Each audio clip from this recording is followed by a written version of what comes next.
We will now initiate this tribunal of the Sabotage Claims Commission. Please note the date, the 18th day of September of the year 1930. Here with us are parties representing the United States government and the German government.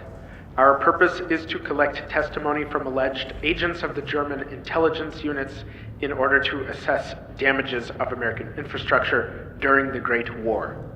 The U.S. Department of Justice alleges that Mr. Paul Hilken engaged in financing sabotage operations. We will now hear from Mr. Hilken. Thank you. My name is Paul Hilken. I'm a German immigrant to the United States and live in Baltimore, Maryland. Professionally, I worked for a division in the North German Lloyd steamship company where I oversaw the procurement of products such as dyes. At the time, America had not yet entered the war, and Germany needed a way to bypass British blockades. How was this done? We used U-boats to carry cargo, but these machines were not made for war. They carried no torpedoes and only had the space for storage of goods. Mr. Hilken, were you working for German intelligence directly or indirectly? I will not deny I was working with German intelligence as paymaster. And how did you obtain this position? I had visited Germany earlier in 1916 and was recruited by what I assumed was an agent from Abteilung 3B. The German Army's intelligence service, is that correct? Yes. What did you mean by paymaster? That means I paid the agents who carried out sabotage attacks. Mr. Hilken, your actions caused material damage to the United States from Baltimore to Seattle. The attack on Black Tom Island alone killed 7 people, including an infant, and caused more than $20 million in damages. What I contributed to was shameful And the Justice Department seeks all due compensation from Germany. From Germany, of course. But what more can I do? You have old communications with German intelligence, do you not? Regrettably, when I heard about the explosion, I fled Baltimore. Many of my old papers are gone. What was the nature of these communications? Mostly the dollar amounts to be paid to agents for carrying out their tasks. For the record, if the FBI were to search any of my belongings, communications were written in innocuous publications, such as magazines. Our messages were written in coded pinpricks and concealed with lemon juice. One would only need to apply some heat to the page in order to reveal the code.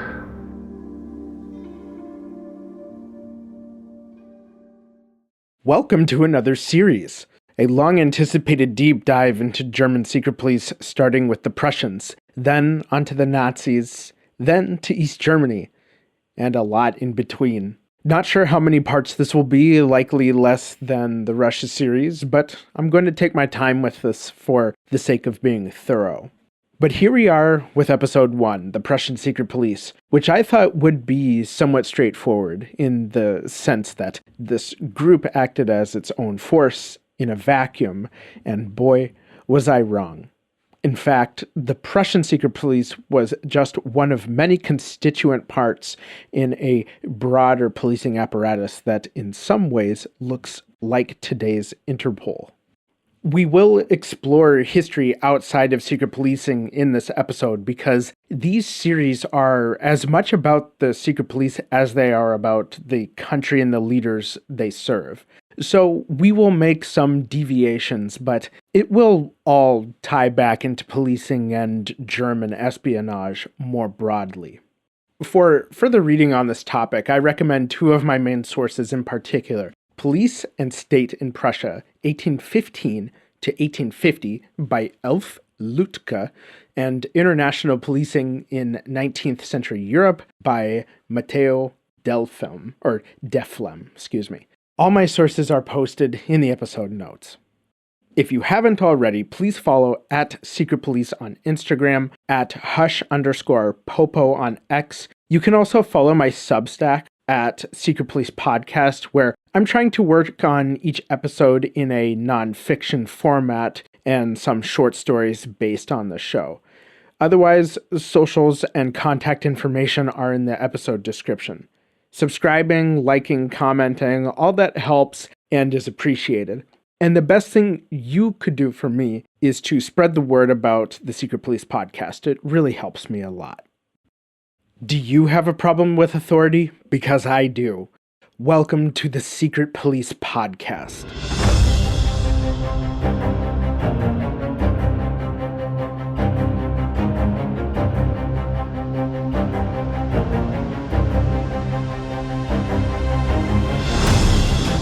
Greetings, agents. My name is Jack, and I'm on a mission to build a healthy skepticism towards those in power, and share with you the history and methods of the world's most brutal secret police forces. In this episode, we are going to explore the birth and development of Germany and their secret police in Prussia and the country more broadly. How did Germany form as a state? What was the 1848 revolution and how did it affect the need for law enforcement? What and who were the Prussian secret police?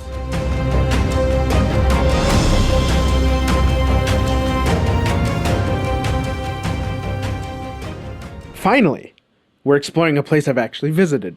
Germany, or Deutschland, as German-speaking people would call it, is a country nestled in Western Central Europe.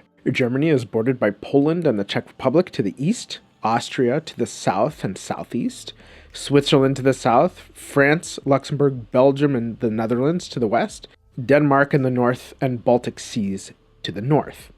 Germany is roughly 138,000 square miles, or 358,000 square kilometers, the 63rd largest country on Earth, and the 6th largest in Europe. For comparison, Germany is a little bigger than New Mexico, but smaller than Montana. Germany's elevation increases as you move north to south from the sea's flat mud plains to the peaks of the Alps. The highest point in Germany is Zugspitze Mountain in Bavaria, which stands at over 9,700 feet, or almost 3,000 meters. Roughly a third of Germany is covered in forest, like the Black Forest or Schwarzwald near the border with France, or Bayerischer Wald along the Czech border. Some of Germany's major rivers include the Rhine, the Danube, and Elbe. Most of Germany's agriculture is located in the north and central regions with flat terrain. Cool air from the North Seas mixes with warm air from the Mediterranean in Germany's prairies, making it the most tornado-active country in Europe. Nonetheless, Germany is the fourth largest exporter of agricultural goods in the world, producing wheat, barley, rye, and hops, essential grains to make bread and beer, and lots of both. The Olympic gold for beer consumption goes to the Czechs by far, since, in 2023, they consumed over 150 liters per capita, a record they've held since 1993, by the way. But sorry, Czechs, I think my drunk-ass neighbors North Dakota and Wisconsin have you beat. Doctor, what's wrong with me? We took your blood, Mr. Czech. It's just Pilsner. Germany is ranked pretty high in beer consumption, though. Geography Now said that in 2017, Germany was ranked number 3, but they've slipped in recent years to number 5 or 7. But Germany has one of the world's oldest breweries, Weinsteppen, opened in 1040. The same year your dad was born. Germany has about 1,300 operating breweries. Now, for comparison, the US has something between 9 and 10,000. My home state, Minnesota, has 240 breweries, and I gotta say though, some beers in this country taste like horse piss. Speaking of food, if you ever need help handling your meat, just call your friendly neighborhood German. Most of the world has honed in on the stereotypical bratwurst, potatoes, and beer, which is mostly Bavarian, but Germany has a lot of meat products like schnitzel, Raulladen, which is bacon, pickles, and onions wrapped up in strips of beef, Sauerbraten, which is rump roast pickled for several days and braised, Schweinshaxe, which is the roasted end of a pig's leg served with fried potatoes, German egg noodles or Spätzle, and of course, lots of bread. You guys have no idea how many times I had to practice saying those words, and I probably still butchered them. We're going to get to that. Modern Germany is split into 16 different states, each with its own distinct culture. 3 of those 16 states are the cities of Berlin, Hamburg, and Bremen. The people of each state elects representatives to the federal government in Berlin, similar to our system here in the US, since modern Germany is a federal republic. Because of the distinct cultures between each state, not everyone wears Lederhosen. That's pretty much just Bavaria. Most of the time I spent in Germany was in Bavaria, specifically Rothenburg. They've got these timber-framed lattice pattern houses called Fachwerkhäuser, Christmas shops, and honestly, great food. Other regions like Baden-Württemberg have cultures linked to medieval Swabian people, and apparently they speak a form of German that other German native speakers sometimes cannot understand, or Lower Saxony, where many people identify as Protestant Christians. The German language is a beast unto itself. For English speakers, German is considered a Category 2 difficulty, which basically means it's more difficult to learn than Spanish, but not as difficult to learn as Russian or Arabic. German has a Latin alphabet, but that's where the fun ends and the nightmare begins.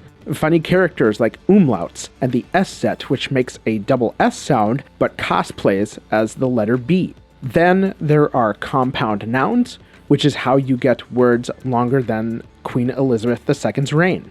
For example, you take one noun like the word for toad, Krota, and combine it with another word like shield, Schild, and they poke-evolve into Schildkröte, which literally means shield toad, but it's the word for turtle, which makes complete intuitive sense for somebody like me with a titch of tism living rent-free in my brain. Each German state has its own spin on the German language, but most Germans learn Hochdeutsch, which literally means like High German, but you can think of that as like standard German. Apologies to my German-speaking listeners, I did like 4 months of German on Duolingo back in 2018, so this will be painful for the both of us. Sorry for butchering your beautiful language. Look, all I ask is that when I visit again, y'all don't put me in one of those camps. Berlin, the capital, is like if a nightclub were the size of a city. 344 square miles of vibrant music and art scene. Berliners themselves can be divided into two categories. Berliner Schnauze, people actually from Berlin, and Zungazongene, the transplants. Native Berliners look down from their high thrones upon those who are just there to party, chill at coffee shops, or wear so much leather that it would give even Hugo Boss an erection. One commenter on Reddit said of Berlin, quote, "Berlin caters to every hobby, and usually there is a German version, an English version, and a nude version." Bro. What? Imagine paintballing in the nude. Helmets only, no cup. Or nude karaoke, performing songs like "Don't wanna get you with your girl down," or pants. "Don't wanna get you with your pants down." Or how about this one? Wow. Thanks, Santa.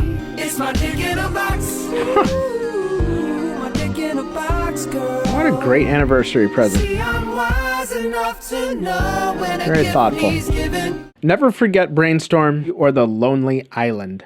Because Germany, one of the most buttoned down, orderly, by the rules kind of places, you'd think it would be more conservative than, say, France. But Germany is one of the most nudist-friendly European countries. They call it Freikörperkultur, or literally free body culture. And apparently it's common at certain lakes and parks. But Berlin is also known for being a cultural hub. Berlin has one of the most recognizable landmarks, the Brandenburg Gate, not to mention the Berlin TV Tower, the Reichstag, and remnants of the Berlin Wall. Architectural differences cut East and West Berlin across the wall's remnants. The Soviets constructed commie block apartments in the East, or in East Berlin, over the span of nearly 30 years. There are slightly different traffic signs between both sections of Berlin. East Berlin's street lamps were engineered for bulbs that have a yellow hue, whereas the western section has a white-greenish hue. We'll get to how Germany was split between East and West, but first we have to see how this place we call Deutschland, Germany, or Alemannia, got started. German history is pretty complicated, especially before the 19th century. There's a lot of royal business that couldn't be explained without us losing focus here. So this won't be an exhaustive telling of German history, but we do need to touch on some key points to lay a foundation. We need to understand the human landscape before Roman conquest, the Romans' effect on the Germanic people, the Holy Roman Empire, and how German nationalization developed during and after the Napoleonic Wars.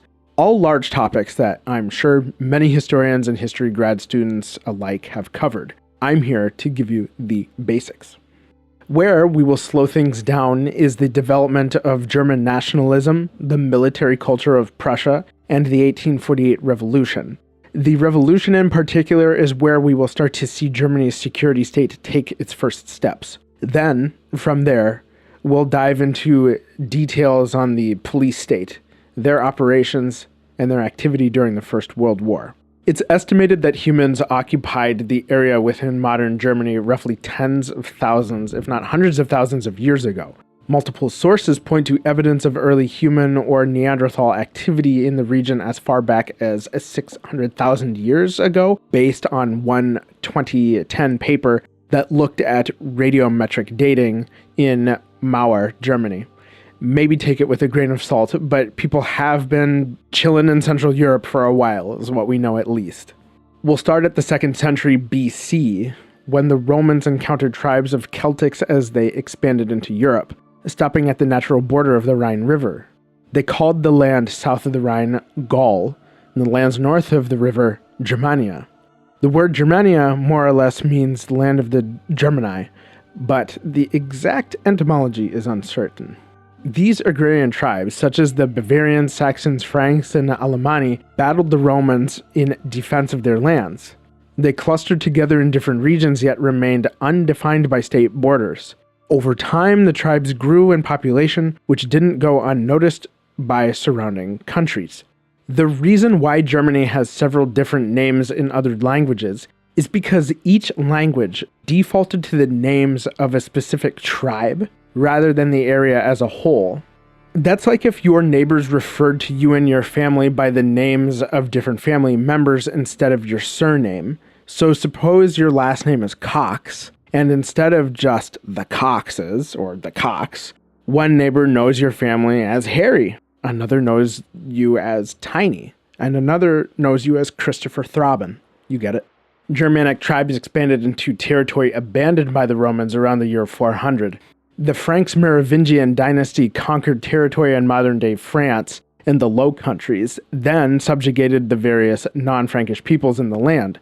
Charlemagne entered the world in the year 748 during the Merovingian dynasty and eventually became warrior king of the Franks. He succeeded in uniting the region into a unitary state. On December the 25th of the year 800, Pope Leo III crowned Charlemagne as the Holy Roman Emperor. Charlemagne divided his Frankish domain into three entities: East Francia, Middle Francia, and West Francia. Honestly, the Holy Roman Empire's origin story is more complicated than this, but for us, it's a crucial stepping stone in German history. Now, pardon me if I get something wrong here, but basically Charlemagne's empire centered around much of modern-day France, but he expanded eastwards following the death of his brother in 771. The territory expanded across several present-day countries, including Germany and Italy. Now, meanwhile, the Catholic and Eastern Orthodox churches split over key disagreements. First, the nature of the Holy Trinity. Second, what degree of importance the Bishop of Rome should have, aka the Pope, versus the bishops of other cities like Jerusalem and Constantinople. The Pope sought to protect Rome and the Catholic Church from the encroaching Byzantines. Now, Pope Leo III, crowning Charlemagne as Holy Roman Emperor, implied the Pope's authority over a monarch. Pope Leo III's own life was under threat due to beef with supporters of his predecessor, Aidan I. So Leo III pieced out of Rome and sought Charlemagne's military might to reinstate him. Though Charlemagne was a Frankish ruler, The empire's expansion into eastern lands transformed its identity from a French power into a German one. And to be clear, the Holy Roman Empire had almost nothing to do with the Roman Empire that apparently a lot of men think about almost as much as they think about sex. One source describes the Holy Roman Empire as a symbolic successor, but that's about it.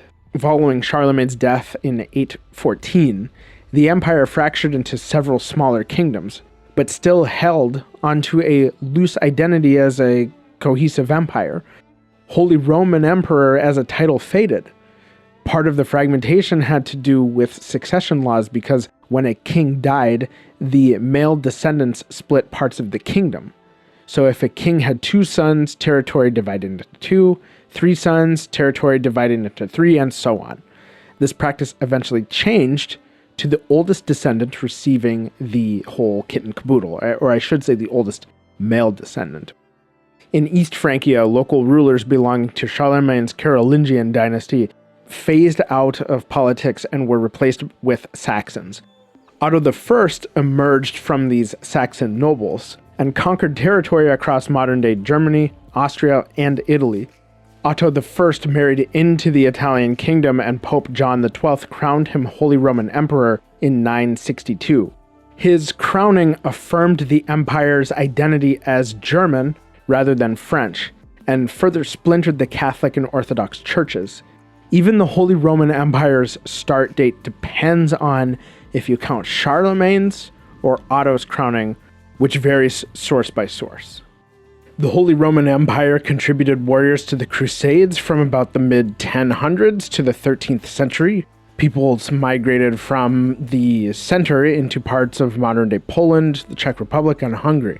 Teutonic Knights invaded northern Poland and the southern periphery of the Baltics. They encountered pagan tribes who repelled the foreign invaders despite also not being a unified state. Outsiders referred to these peoples as Prussians. Where does this name come from, and does it have any connection at all with Russia? According to one source, the Roman historian Tacitus may have conflated Baltic tribes with another group of people called Aestes, since they coexisted on the same territory.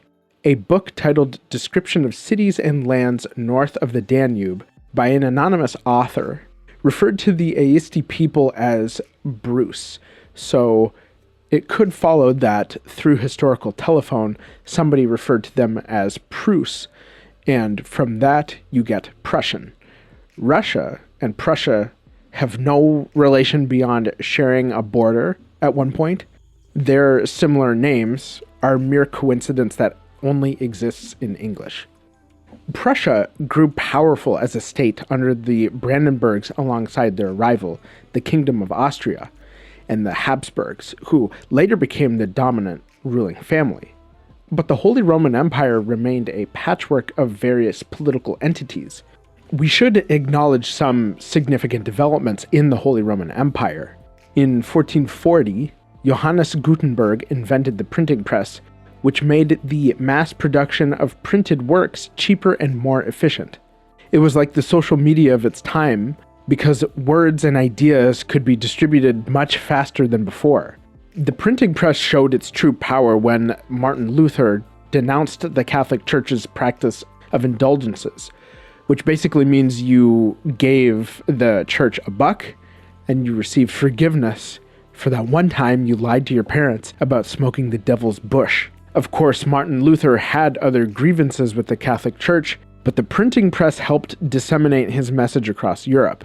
Thus, the Protestant Reformation started in 1517, and Prussia adopted Protestantism several years later. Rival states sustained the religious split both within and beyond the Holy Roman Empire. The religious divide led to conflicts like the 30 Years' War, which weakened the empire as a whole, but strengthened Prussia. In 1701, Prussia became its own kingdom under Frederick I's rule. His successor, Frederick II, better known as Frederick the Great, led Prussia to victory in several key campaigns through the mid-18th century.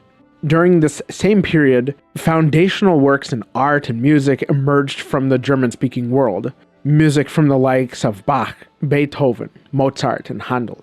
German Romanticism gripped the art world. Depictions of deep emotions with the German psyche stood in stark contrast to the encroachment of industrialization in the broader society. Now, I'm not going to lie.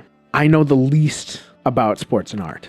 Like, I'd rather take a calculus class than an art history class. I took a theater class in college, and the professor made us write a 10-page critique on a production of Icarus told through Japanese kabuki.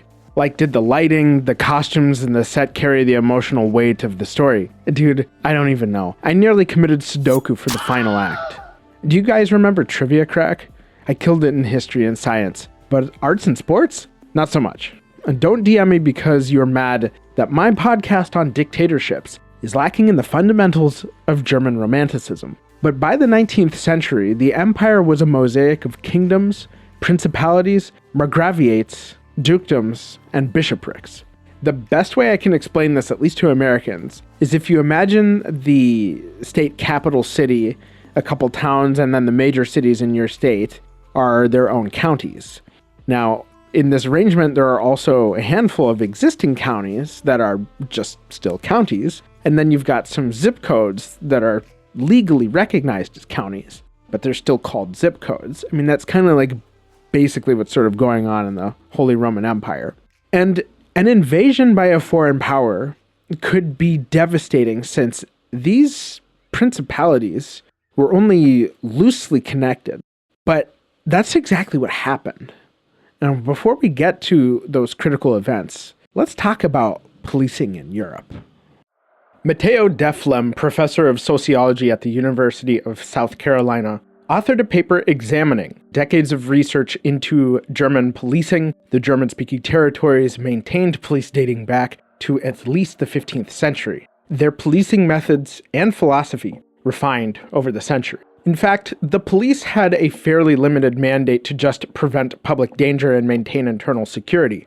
A section of a 1794 law stated that, quote, police is the necessary apparatus for the establishment of public peace, security, and order, and for the deterrence of dangers facing the public or single members thereof, end quote. It was the French Revolution that made German-speaking monarchs aware of growing threats to their power and the need for robust police institutions. Napoleon's invasion of the Holy Roman Empire around December of 1805 galvanized German nationalist sentiments. But neither the heavyweight kingdoms of Prussia nor Austria repelled the French, and the Holy Roman Empire fell in 1806. Germany industrialized over the next couple decades following Napoleon's takeover, and this will be important to keep in mind moving forward. Similar to us living through rapid change with AI, steam-powered machines and factories fundamentally changed Germany's society. Of course, we can hardly compare steam technology to AI, but the reaction was fear when faced with technological change and an uncertain future. People questioned the state's role in society as the economic landscape shifted. The Scottish economist and philosopher Adam Smith postulated the idea that private property is fundamental to the capitalist framework. Smith argued that private property is a condition for prosperity. He argued that being deprived of private property makes us feel a sense of loss. Now, you may disagree with this, but my read on this is that Smith understood a feature of human beings is our ability to become attached to our stuff. Perhaps a silly question, but what exactly is private property? Well, private property isn't just somebody's lawn or their house. It can be any economic factor of production or some other item. But as Germany industrialized, private property needed full legal protection. And who would enforce private property rights? The government. Adam Smith said, quote, civil government, so far as it is instituted for the security of property, is in reality instituted for the defense of the rich against the poor, or of those who have some property against those who have none at all, end quote. I think it's important to note that Smith isn't necessarily just talking about land. This quote sounds like a libertarian's wet dream, so keep this rich versus poor quote in mind through Prussia's police development. We can divide Prussia's policing as pre-1848 and post-1848, and you'll see why in a moment. First, let's explore the Prussian police structure and touch on some key points between roughly 1815 and 1850-ish. Here, we will rely heavily on Elf Lütke's book called Police and State in Prussia, 1815 to 1850. So both the French revolutions and Napoleon were fresh in the minds of many European monarchs, statesmen, and administrators. They grew concerned that revolutionary ideals would inevitably fester and the people might then start Gillette razoring the elites. In their view, the industrialized economy tore an epic void between the owners of capital and mere laborers, increasing the risk of civil unrest. Not a good thing for a post-war insecure state. Lütke's research explores a correlation between growing industrialized capitalism and coercive institutions in the Prussian context. The state internalized the idea that only they should hold a monopoly on, or at least the lion's share of, violence in defense of private property. In 1815, Prussia, Austria, Russia, and Great Britain band together to plan the new European power landscape following Napoleon's abdication and exile. As part of this 1815 Treaty of Vienna, 39 German-speaking states entered into a union known as the German Confederation, with Prussia and Austria as the main political powers. The primary mission of the Prussian police was the maintenance of public quiet. As the Prussian statistician Johann Gottfried Hoffmann put it, the state needed to enforce the existing order. The Prussians constructed a complex web of bureaucracies as the power behind the enforcement. During the system's infancy, these bureaucracies issued many different orders, regulations, and edicts before a single officer existed to enforce them. But they had to determine what constituted public quiet, as well as define what counted as private property. It probably won't surprise you to know that the police treated groups differently based on class. And just based on reading Lütke's work, I get the impression that the Prussians didn't care for the lower classes or the unemployed. Prussian officials felt it necessary to provide public welfare, but without expending too many resources, nor relieving the, quote, disciplinary effects from destitute persons. There were two different police functions. Lower officers dealt with everyday peacekeeping, which included identifying dangerous persons and patrolling. The number of officers changed based on the number of inhabitants in a city or industrial center. Typically, the lower ranks were recruited from ex-soldiers who had been discharged from the Prussian army, and it seems like they just kind of picked anyone. One requirement was the ability to read and write, but the police kept very few records. Recruitment changed around 1834 to select candidates with greater physical fitness and career goals. Police methods varied from city to city and region to region. Their pay varied in that way as well. My impression is that most lower officers made basically bird shit pay. Lütke said that the lowest ranks made 40 thalers, which was barely enough to support a family, but sometimes they earned more depending on the city. Lower officer pay was higher than many factory laborers, and officers had opportunities to make extra money. For example, they could guard a market, or apprehend beggars on the street, or even serve as carriers for private messages. The police targeted the lower classes more, like I said, than any other socioeconomic group. So basically, if you didn't have any property, you were scum. In the town of Iserlohn, near the city of Cologne, a factory worker was beaten and imprisoned, and his home was searched. Eventually, the police told him, well, everything looks good here, and they let him go. And what a bunch of needless trauma and a waste of time. Apparently, one of the officers involved also roughed up a Jewish business owner a couple years later. By contrast, higher police patrolled public opinion. The Prussian gendarmes held themselves to a much higher professional standard than the lower officers. They were recruited from non-commissioned officer ranks and paid between 240 and 260 thalers. The number of higher officers was less than the number of lower officers, but they could supervise the lower cops. Overall, the Prussians approached policing using what Lütke describes as citadel practice. The idea is that the state is a citadel, a high fortress above the city, protecting the people from forces both foreign and domestic. As alluded to earlier, the Prussian police assessed threats based on class, meaning that the level of intervention and violence varied by perceived threat to public quiet. Lütke said the police didn't create class fissures, but they added another dimension. He states, quote, "With a few exceptions, the higher cultivated and educated classes were seen as those elements which underpinned and supported the state. In contrast, the lower popular classes constituted an unpredictable latent force whose menace could erupt on the streets or in the taverns at any moment," end quote. Even people with jobs, as contributing members of society, weren't immune from a visit from the Prussian popo. But my guess is that it would have been unlikely. Lütke indicates that in 1846 in Berlin, there were nearly 390,000 residents, but on average, there was a cop for every 8 to 10,000 civilians. Deflin states that there were 204 cops to serve and protect 400,000 residents in Berlin. As the police developed their methods, economic hardship brought by industrialization made society spike a revolutionary fever. And here's where we arrive at the critical year, 1848. Even before the revolution, there was at least one secret police force out of the Kingdom of Bavaria, ruled by Ludwig I. The king authorized agents to infiltrate political opponents in the kingdom's beer halls somewhere between the years 1825 and 1848 during Ludwig's reign. Revolution erupted across Europe, and each country's uprising played out differently depending on the issues plaguing their respective populations. But here are some common through lines: starvation, the pace of economic change and related instability, and opposition to monarchy. So for example, in Sicily, mass demonstrations broke out over the future of government, a unified Italy with a republican government, or a monarchy or government by the Pope. In Ireland, planters reduced the variety of potato species to a few, if not just one type, the Irish lumper. Cultivating one type of potato increased crop efficiency because one type of potato required the same conditions and harvest schedule.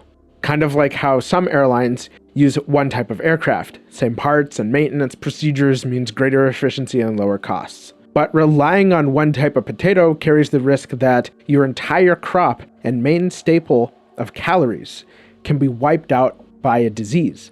In Ireland's case, when potato blight struck the island in 1845, no fungus-resistant potato variant existed as a backup.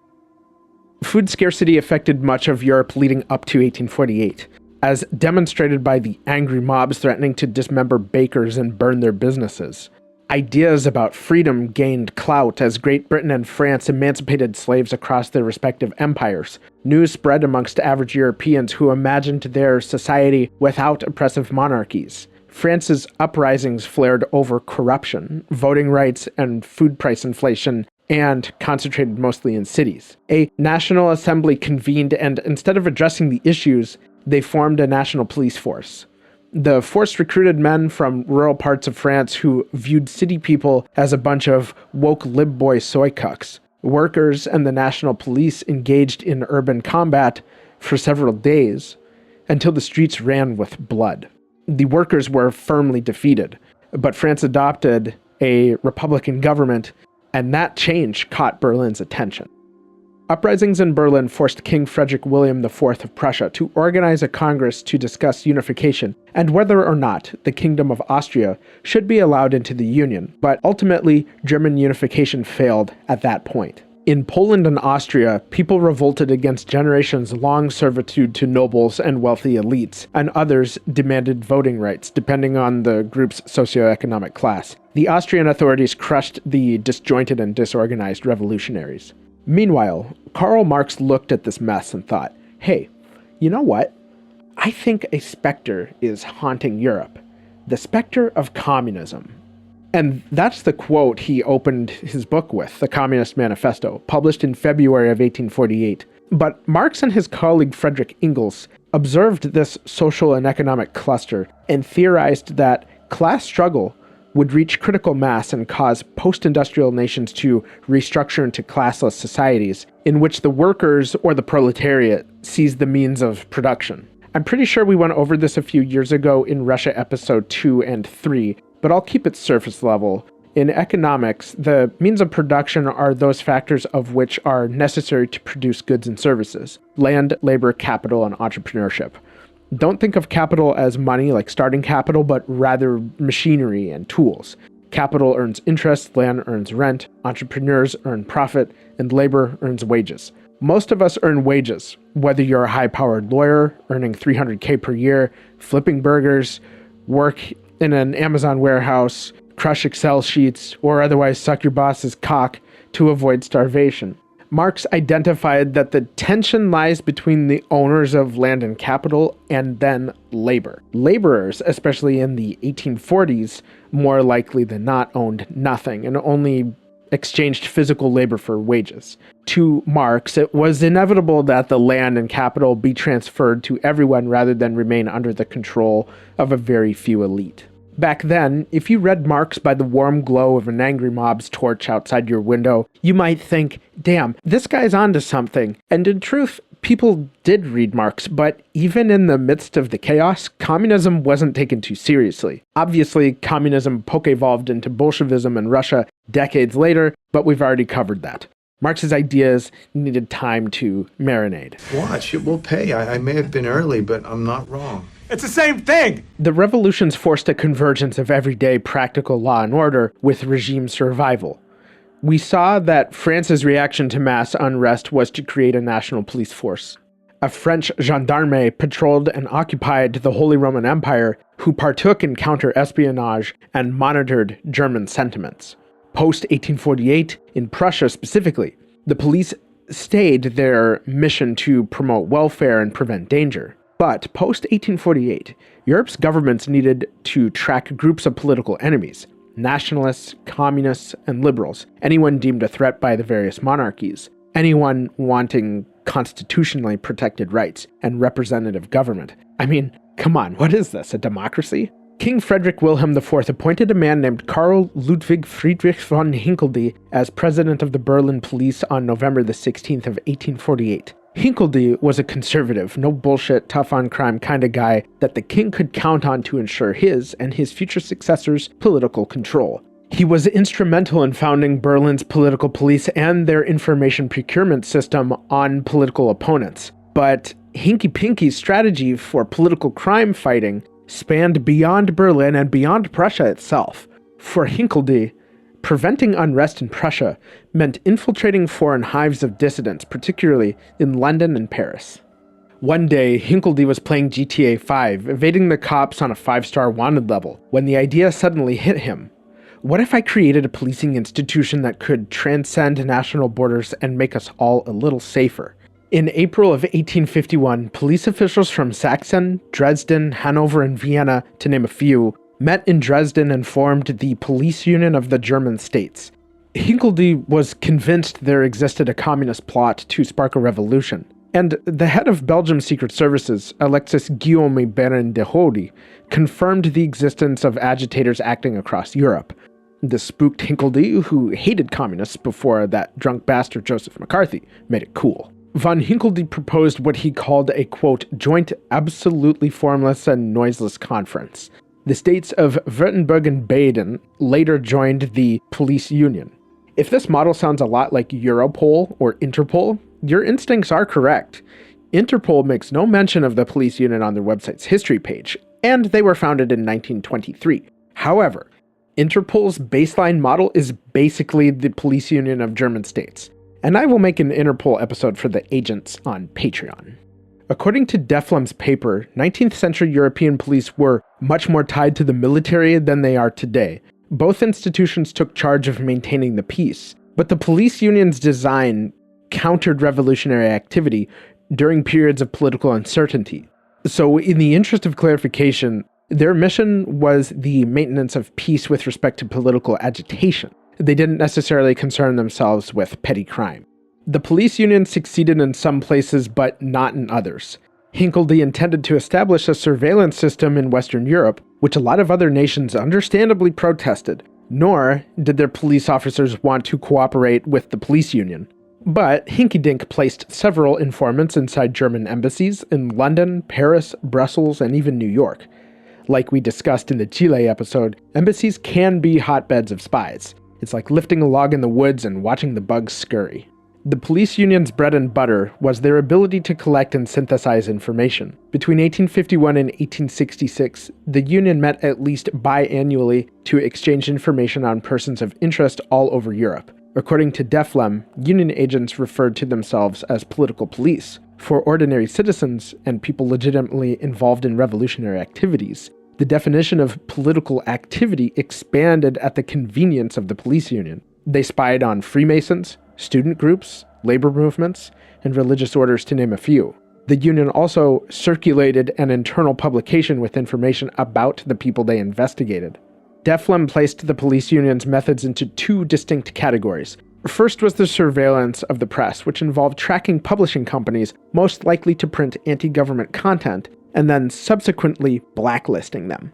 One list compiled in 1852 flagged nearly 1,200 publishing companies in Russia, Poland, Turkey, Great Britain, Ireland, Greece, Denmark, Belgium, the Netherlands, France, Switzerland, and the United States. In May of 1858, the police union sought to influence German-language press offices inside the United States. Apparently, the union discovered American print media that expressed the values of democracy, which, quote, undermine monarchic foundations in Christianity and ethics, end quote.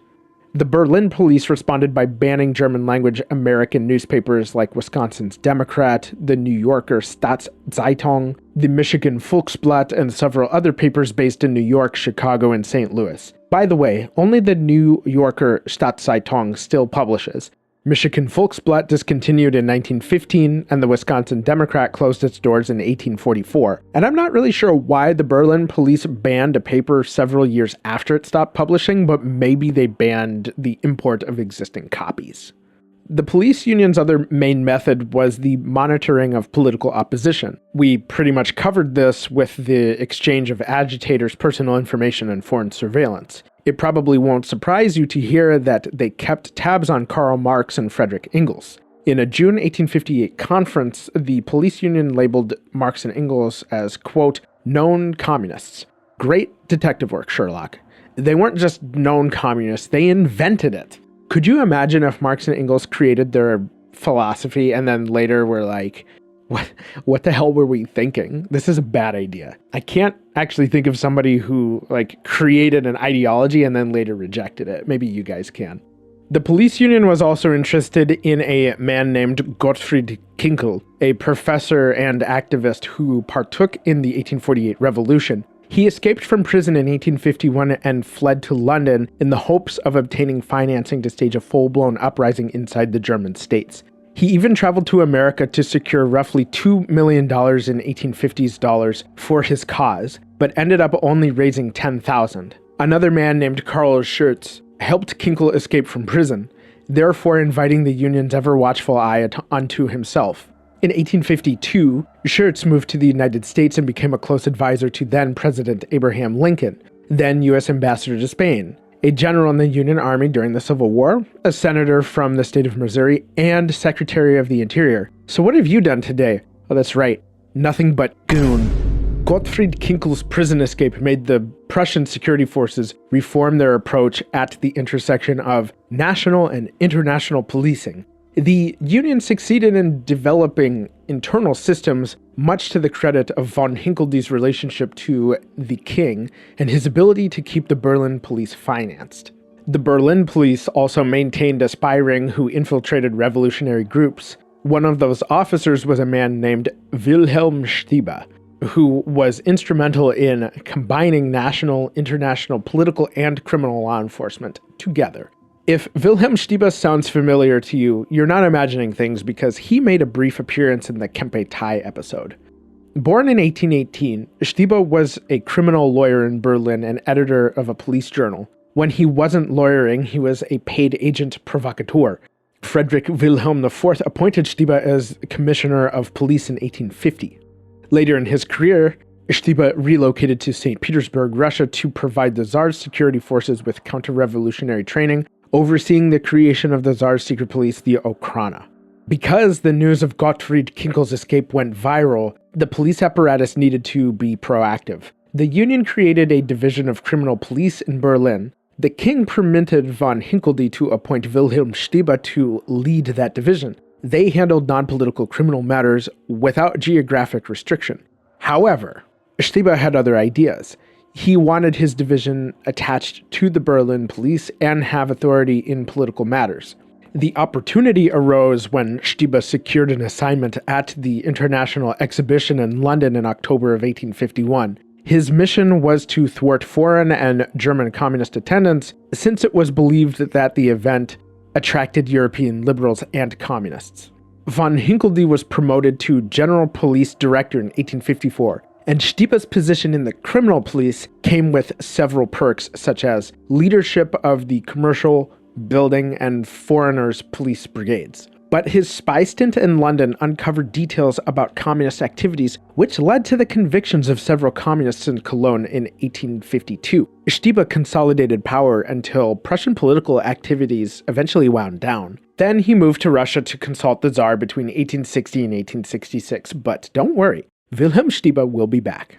Then Otto von Bismarck entered the chat, a prominent figure in German history to say the least. A heavyweight political player who made the policing apparatus suffer to an extent.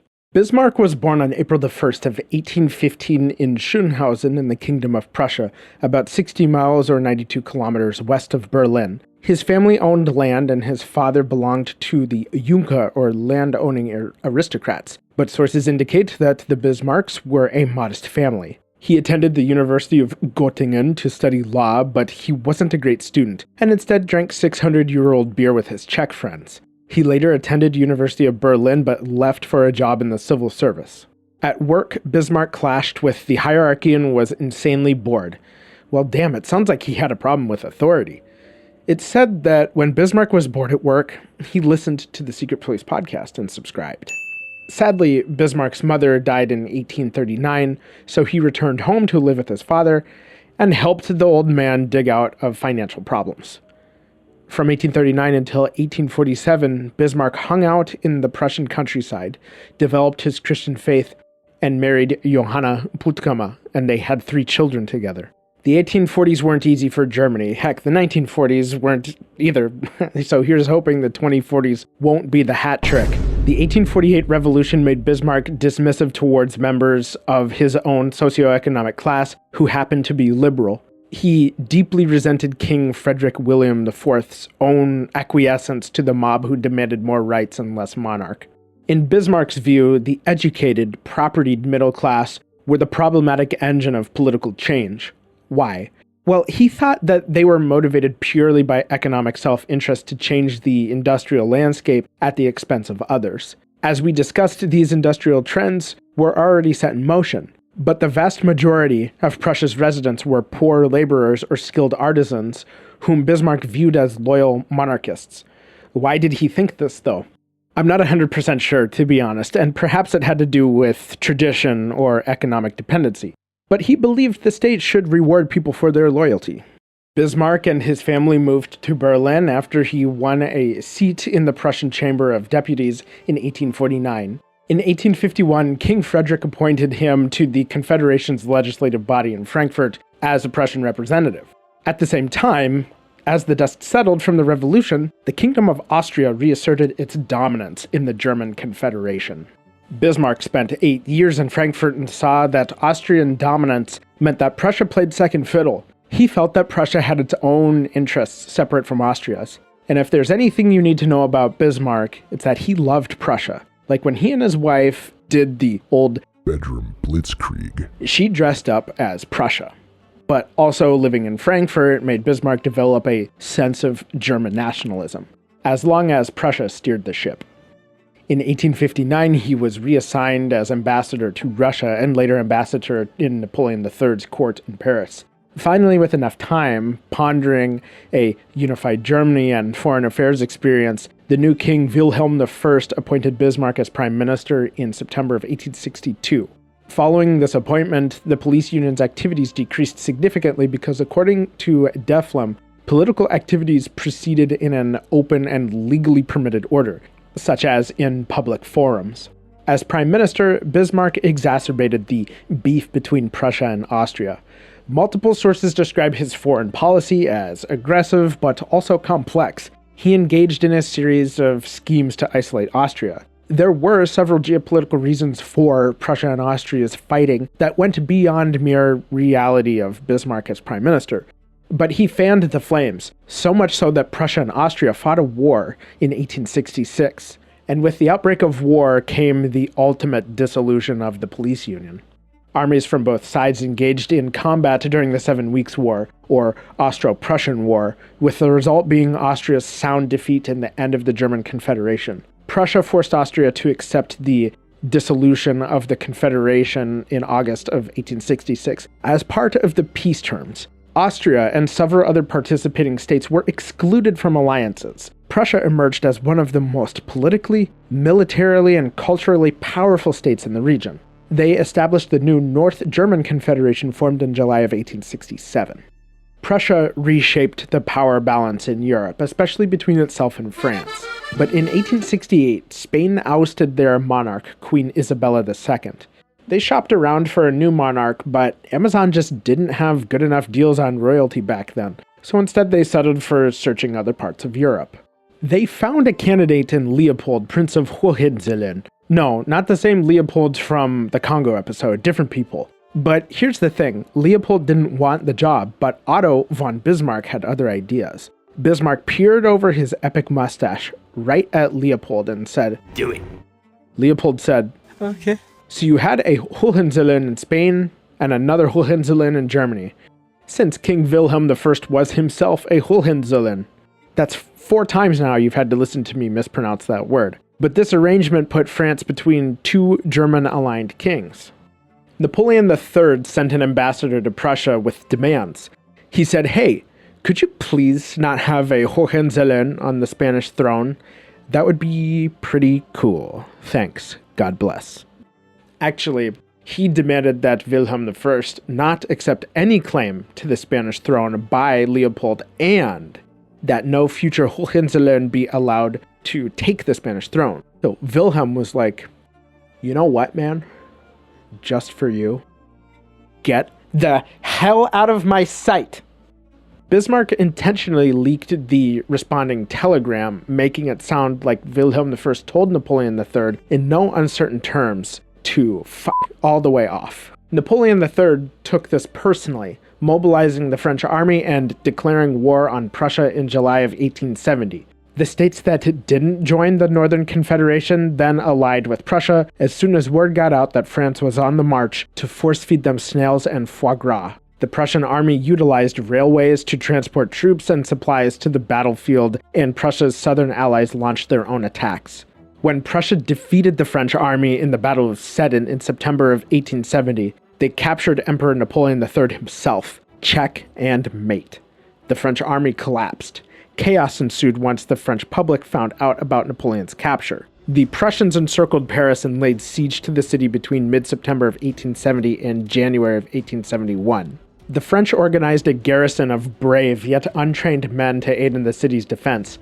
Paris relied on a series of defensive walls that were constructed across the centuries as the city grew. The overall commander of the Prussian army, Field Marshal Helmut von Moltke, didn't want to storm the city because he felt that would be a needless waste of life, according to sources. Instead, Moltke opted to starve Paris into surrendering. Within a few weeks, the city's inhabitants killed and feasted on nearly all the zoo animals. Butchers slaughtered cats and dogs.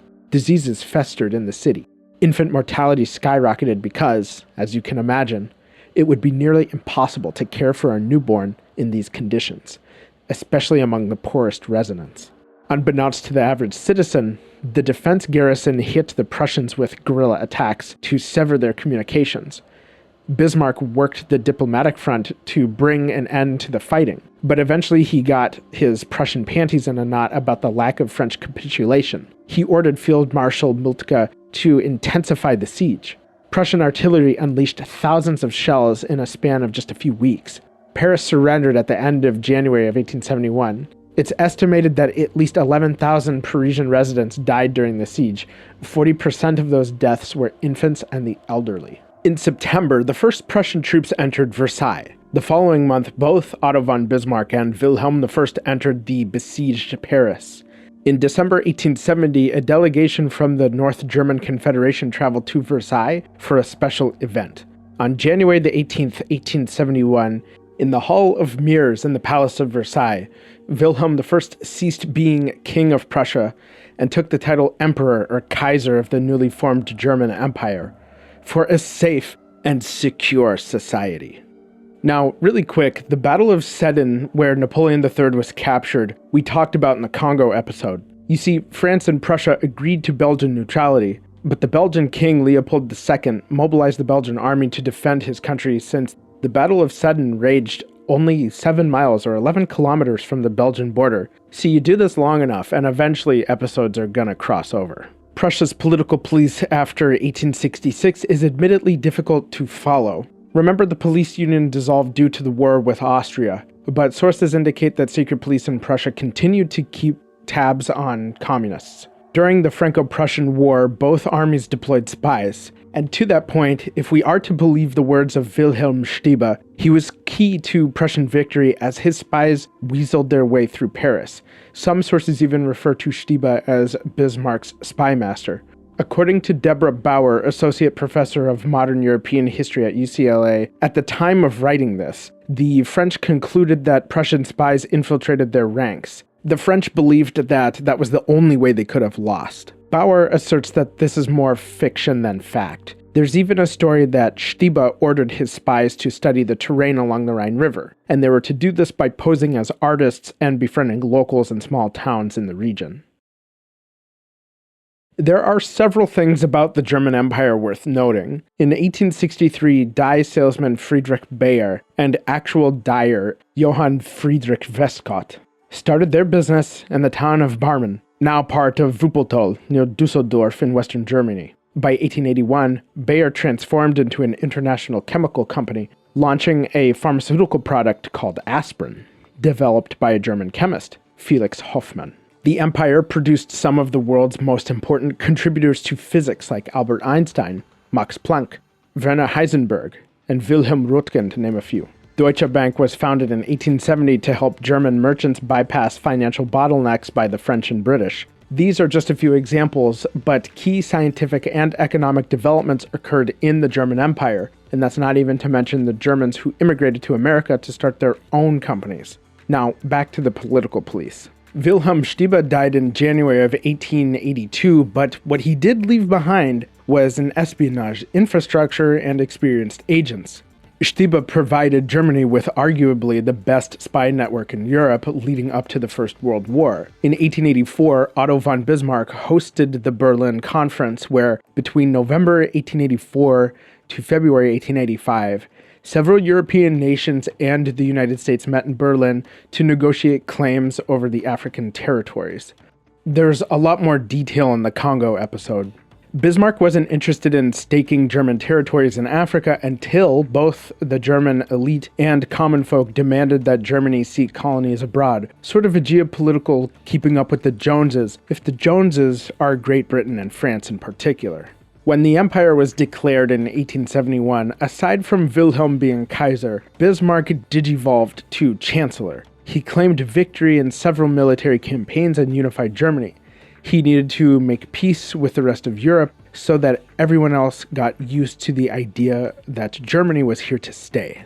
Bismarck's main concerns were a weak Ottoman Empire leading to Balkan fragmentation and both Austrian and Russian influence, and France's desire to pave over the embarrassment at Sedan. But Bismarck also helped broker peace deals between Russia and the Ottoman Empire. He had a change of heart about Austria. Having excluded them from the Northern Confederation, Bismarck considered an alliance with them to prevent further Russian expansion into Central Europe. He thought that if the Habsburg monarchy fell, chaos would follow. The Tsar would pounce on the opportunity for free real estate. Still weary of the French, Bismarck crafted a series of alliances with his eastern neighbors to prevent a Balkan war, even though some of them hated each other. This had the added benefit of isolating France, and that worked, so long as Europe rode the fine line of peace like a high-wire cyclist, if said line was drawn by a crack addict playing connect the dots with an Etch-a-Sketch. Bismarck was really good at preserving the German Empire through peace deals and preventing future conflict. Like, that guy was busy putting out fires left and right, which for me puts the Berlin Conference into a deeper perspective. Like, he tried to prevent Europe from tearing itself apart, albeit at Africa's expense. But Bismarck gained the respect of other European leaders for his peace efforts. On the domestic front, Bismarck teamed up with the National Liberals to create civil and criminal codes for the empire. He also promoted free trade and fixed Germany's monetary system to the gold standard. Politically, he alienated the conservative coalition and Catholics. In March 1888, Wilhelm I died and was succeeded by Frederick III, who only ruled for about 99 days. Frederick smoked like a chimney at Christmas for much of his life and developed throat cancer. His doctor, who was some sort of renowned cancer specialist at the time, Sir Morrell Mackenzie, apparently didn't think surgery was necessary. But of course, Frederick got worse, and the disease progressed far beyond treatment. But we're also talking about 19th century cancer treatment, so, good luck. Frederick floated away to meet Gott im Himmel, and he was succeeded by his infamous son, Kaiser Wilhelm II, the Kaiser.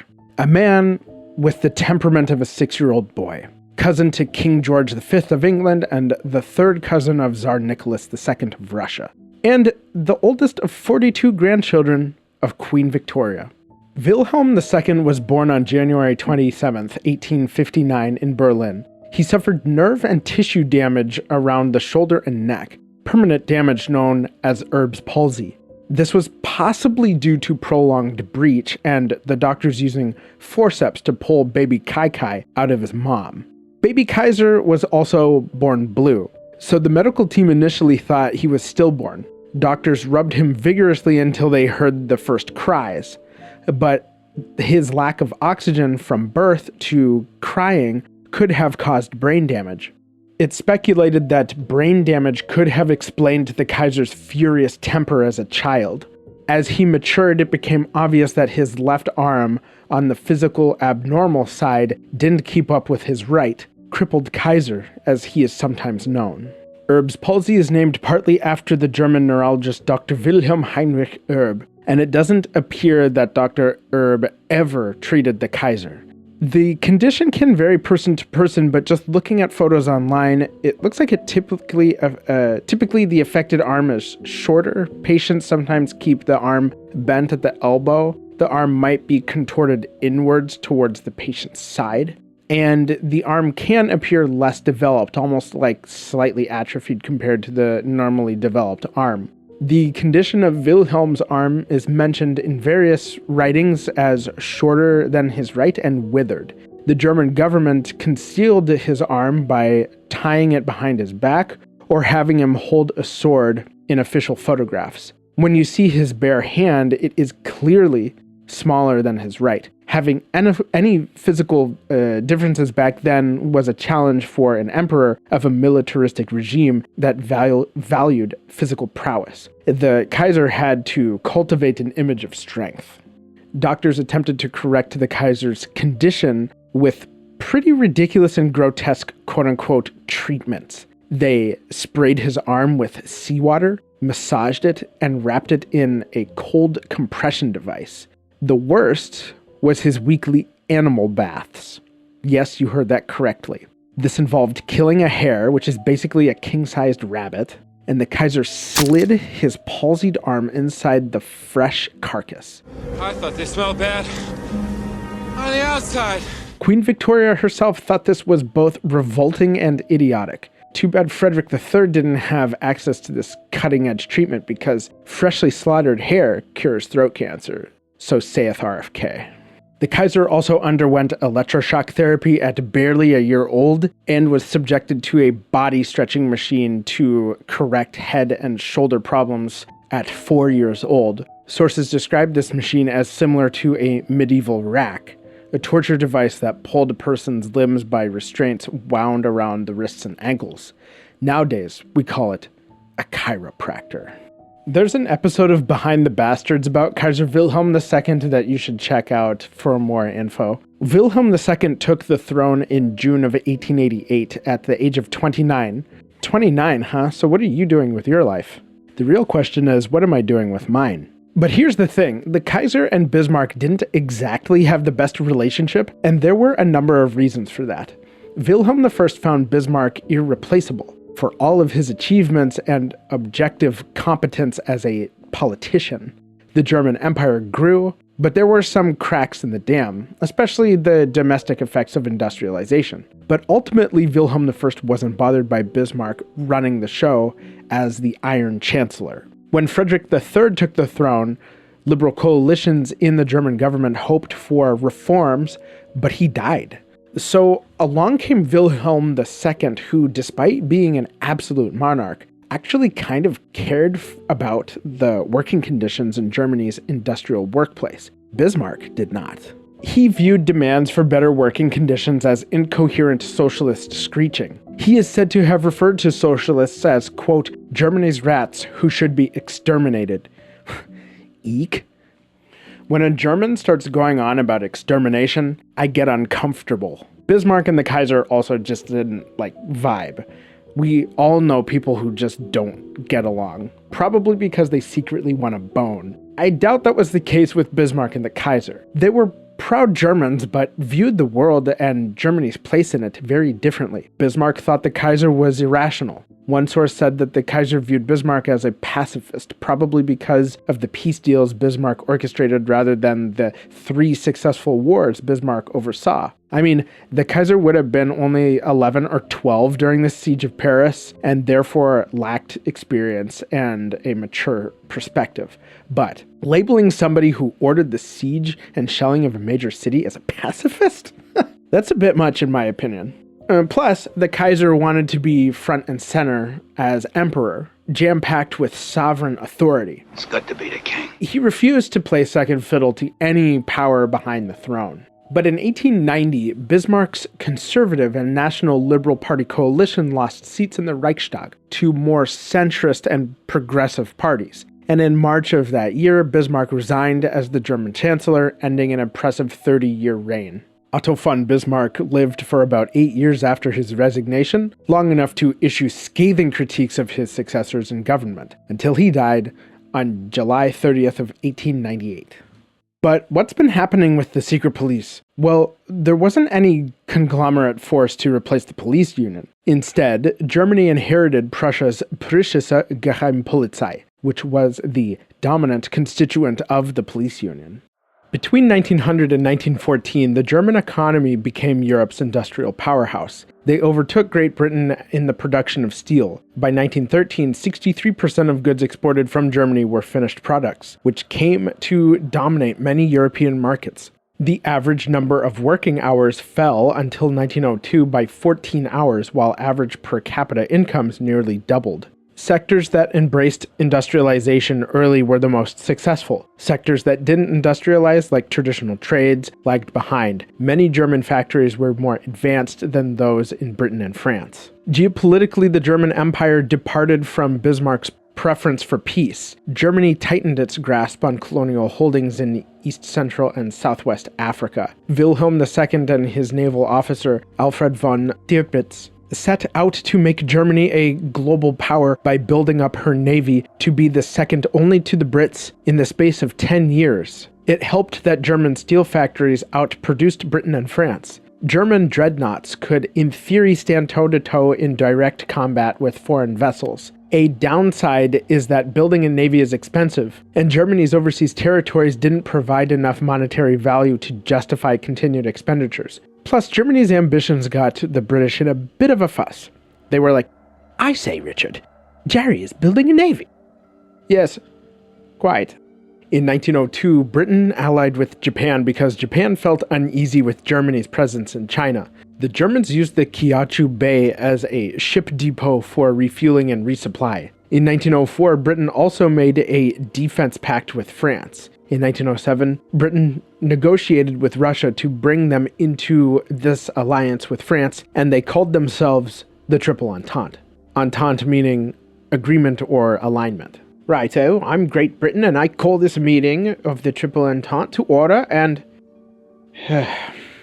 Yes, Japan. You made a deal with me before any of these guys. Why can't we be the Quadruple Entente? Okay, any new business you want to bring to the floor, France or Russia?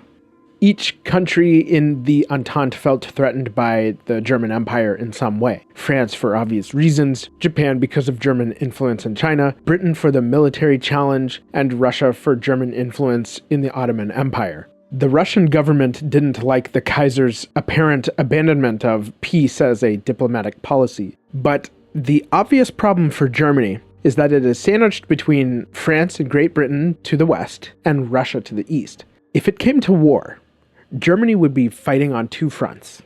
Real and perceived threats between empires, the desire to settle old scores, and monarchical feuds turned Europe into a dry tinderbox, conditions that only needed a spark. On February 28th of 1914, the shot heard around the world struck the Austro-Hungarian Archduke Franz Ferdinand as he traveled in an open-top automobile in Sarajevo, assassinated by a Bosnian Serb named Gavrilo Princip. His act triggered a network of alliances and defense pacts. Austria-Hungary had to respond. Wilhelm II and Chancellor Bethmann Hollweg insisted on a strong response and reminded Austria-Hungary that we got your back, bro, especially if Russia aided Serbia. On July 28th, 1914, Austria-Hungary launched an opening salvo of artillery fire on Belgrade. Russia ordered a partial mobilization. Germany demanded that Russia halt its mobilization and that France remain neutral if Germany and Russia went to war. France declared war on Germany, and Great Britain observed the situation for a violation of Belgian sovereignty. Sources indicate that the German people unleashed great patriotic enthusiasm. It didn't matter if you were wealthy or poor, because in the city square, everyone was simply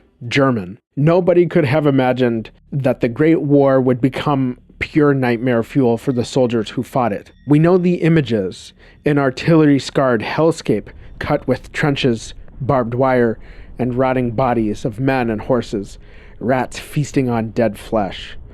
Armies using Civil War-like tactics with modern weapons like machine guns, aircraft, poison gas, and tanks. At the outbreak of war, Germany needed to defeat France before Russia fully mobilized. Germany couldn't sustain combat on two fronts, a problem that just wasn't present when they fought France in 1870. Then, Alfred von Schlieffen entered the chat. Schlieffen was born in February 1833. He was the son of a Prussian general, entered the army in 1854, and was part of the Prussian general staff in both the 7 Weeks and Franco-Prussian Wars. Schlieffen realized that it wasn't out of the realm of possibilities, that Germany could be at war with both France and Russia, especially seeing as how that at the time Germany bordered Russia. When Schlieffen became chief of the general staff, he inherited initial contingency plans created by Field Marshal Moltke and Alfred von Waldersee. They planned to first neutralize Russia, exploiting Russia's potentially slow mobilization, before fighting France. Schlieffen modified the plan to first attack France because Russia lost a war to Japan in 1905, so to him, Russia was the lesser threat. Of the total German army's combat force, most were deployed to the western border with France. Few German troops remained in Prussia to support the Austro-Hungarians against Russia. Sources vary, but I believe roughly 1.5 million German troops deployed for the initial invasion. Then 70% of that force invaded France through neutral Belgium to bypass France's defenses and flank them, pushing the defending French into the remaining 30% of the German forces facing France's main fortifications. Schlieffen understood that invading Belgium carried the risk of British involvement in the war. His plan relied on speed, not quite blitzkrieg, but a rapid advance that relied on a few key transportation methods. The German army only had access to about 5,000 automobiles, in addition to over 1 million horses, but the bulk of Schlieffen's need for speed relied on railways. As soon as the Germans launched their attack, both the Belgians and French destroyed critical railways, slowing German advance. Trains only took the Germans so far since rails couldn't be redirected as the army advanced. Schlieffen died in 1913, and a general named Helmut von Moltke the Younger inherited the plan. Yeah, so there was Helmut von Moltke, who served during the Franco-Prussian War, who is sometimes referred to as Helmut von Moltke the Elder, and then there was the World War I general Helmut von Moltke the Younger, who was the Elder's nephew. Moltke the Younger made some modifications to the plan, but otherwise the Schlieffen Plan was the chosen strategy. However, the plan was too rigid, didn't have alternatives, and its speed relied on infrastructure that couldn't be quickly replaced. I say this not being a military strategist myself, and with the benefit of hindsight, but this was a bad plan because each piece had to be executed exactly right for it to work. Like an old strand of Christmas lights. If one bulb goes out, the whole strand is lightless. Not to mention that during the public's euphoric support and patriotism at the outbreak of war, there were already measurable disadvantages to Germany's position, such as a smaller population, no competitive edge on the high seas compared to the British, fewer battleships, fewer army divisions, and fewer resources. Okay, so we're going through all this history for the sake of staying on the timeline, but we need to refocus on policing. What did Germany do with the spy infrastructure created by Wilhelm Steber? The Prussian secret police operated during the war. Another office in the Prussian General Staff called Sektion 3B, or Section 3B in English, formed in 1889 to perform counterintelligence primarily against Russia and France. At the outbreak of the war, Section 3 gained the authority to perform censorship and disseminate propaganda.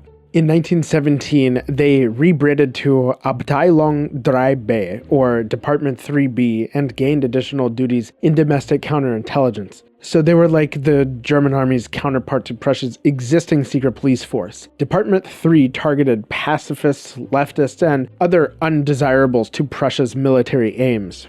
German naval intelligence concerned themselves with Great Britain and the United States despite America's neutrality. The reason was that America produced war materials for our allies overseas, like Great Britain. So the Germans maintained loose networks of spies and saboteurs inside the US even before 1917. One way these spies got into the country was via seemingly innocuous submarine missions. One of these cases involved the German submarine or Unterseeboot U Deutschland, which entered Baltimore Harbor on July 9th of 1916, carrying a shipment of colored dyes and other products ordered by a man named Paul Hilken at the Baltimore division of the North German Lloyd Steamship Company. More on him in a moment. People in the harbor celebrated the arrival of the Deutschland, but it was a Trojan horse, because even though Captain Paul Koenig stated his mission was officially peaceful, German spies disembarked the vessel, bypassed the lacking security checks in ports during that time, and slipped into the large German immigrant population in Baltimore like chameleons. The Deutschland stayed in the harbor for several weeks. Meanwhile, on the morning of July 30th, 1916, at the munitions depot on Black Tom Island in New Jersey, a massive explosion rocked the Hudson Bay. Pieces of shrapnel damaged the nearby Statue of Liberty. The force of the explosion contorted Lady Liberty's arm, holding the beacon into her crown, causing structural damage. New York City residents heard and saw the blast. Not only did this scare the shit out of the locals, but it highlighted to the US government that German espionage needed to be addressed. U Deutschland left Baltimore Harbor for the return trip back to Germany on August 3rd, 1916. In the ensuing investigation, it was found that Paul Hilken, the Baltimore businessman with German heritage, had in fact traveled to Germany prior to Black Tom, where he was recruited by German intelligence, probably Section 3 or Abteilung 3, to carry out operations against the Triple Entente, using the shipment company's headquarters in Baltimore as a base of operations for sabotage. Apparently the connection between the U-boat and Black Tom, but I found only one source that alluded to this, is that Hilken paid several agents on board that specific U-boat to carry out the operation on Black Tom Island. What I am saying is that it wasn't a coincidence that the munitions depot exploded at the same time that the German U-boat visited an American port. You know, these days you could just do this with drones. America joined the Allied powers against Germany in April 1917. By that point, Germany's ability to fight was starved by British blockades and pummeled by Allied artillery. And the demoralization of knowing America could pump in fresh-faced doughboys onto the battlefield must have been absolutely soul-crushing. Fighting continued through armistice negotiations until Germany agreed to an unconditional surrender in November of 1918. Fighting ceased on the 11th hour of the 11th day of the 11th month, which we continue to celebrate today as Veterans Day or Armistice Day. The world celebrated the end of the Great War. The Prussian military elites swallowed the bitter taste of reality with shock and disbelief. How could our great fatherland lose? And one little corporal from Austria desired to erase this painful loss by building his nation into a superpower. Let's recap. When the Romans expanded into Europe, they stopped at the Rhine River and called the area beyond the river Germania. The Romans occasionally clashed with the tribes in that area. These tribes weren't one nation but a patchwork of different peoples with a similar language. As the Roman Empire retreated from the Rhine, the Germanic peoples expanded their territory. The Franks conquered modern-day France and the Low Countries.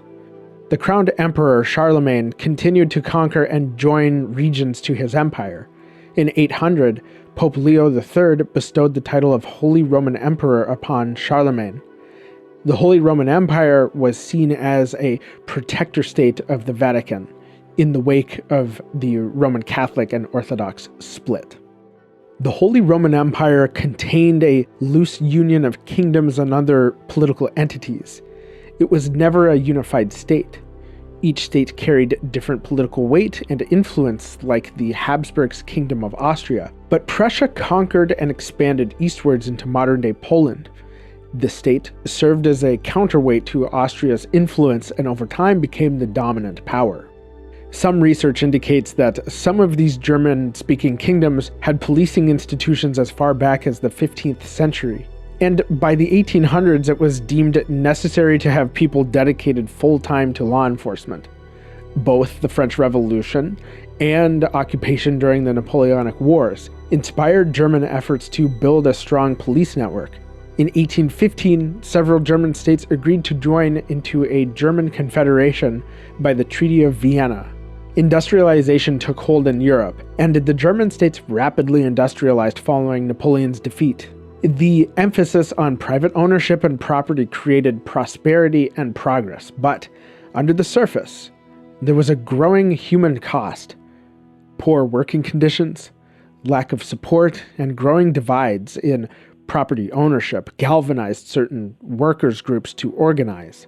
Leading up to the mid-1840s, Europe experienced a series of bad crops, potato blight, and food riots, culminating in the 1848 revolution across the continent. In Germany, the revolutions were met with immense suspicion from the royal authorities. Each revolution fizzled out or was otherwise ruthlessly put down by the authorities. The unrest made some progress in securing additional rights for the common people, but monarchy remained. The German Confederation created a system to track agitators and prevent future crime, political or otherwise.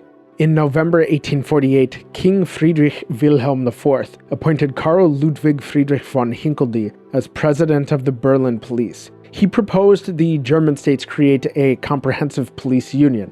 And in April 1851, he and other officials created the Police Union of German States to combat radicals, anarchists, socialists, and communists. The union worked by employing propaganda, informants, print media, and surveillance to keep their finger on the pulse of Germany's radical underworld. The police forces of each state shared information with the others as per the collaborative nature of the union. The most powerful constituent police were the Preußische Geheimpolizei, Prussia's secret police. In 1866, Prussia and Austria fought a war, effectively ending the police union, but Prussia became the dominant power and forced Austria out. Meanwhile, the Berlin police recruited Wilhelm Stieber, who was essential in building Germany's police and spy infrastructure, which proved useful during Prussia's war and victory over France. A German empire was formed, and Bismarck became its first chancellor. In the First World War, German spies sabotaged Allied supply lines, going as far as to blow up a munitions depot on Black Tom Island in New Jersey. In the next episode, we'll pick up where we left off, the aftermath of the Great War, policing in the Weimar Republic, and the early tremors of the National Socialists and their law enforcement thuggery.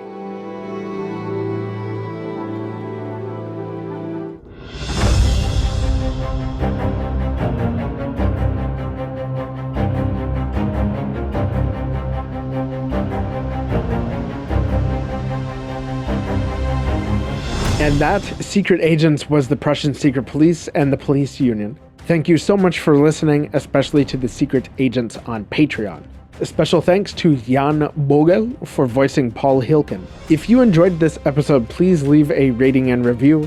If you're listening on YouTube, please leave a like and a comment. You can also leave comments if you're listening on Spotify. You're welcome to unite a country by common language, but please don't invade France. But if you do, don't use the Schlieffen Plan. Please stay off Interpol's naughty list. And please, don't use freshly killed animals to cure diseases. Agents dismissed.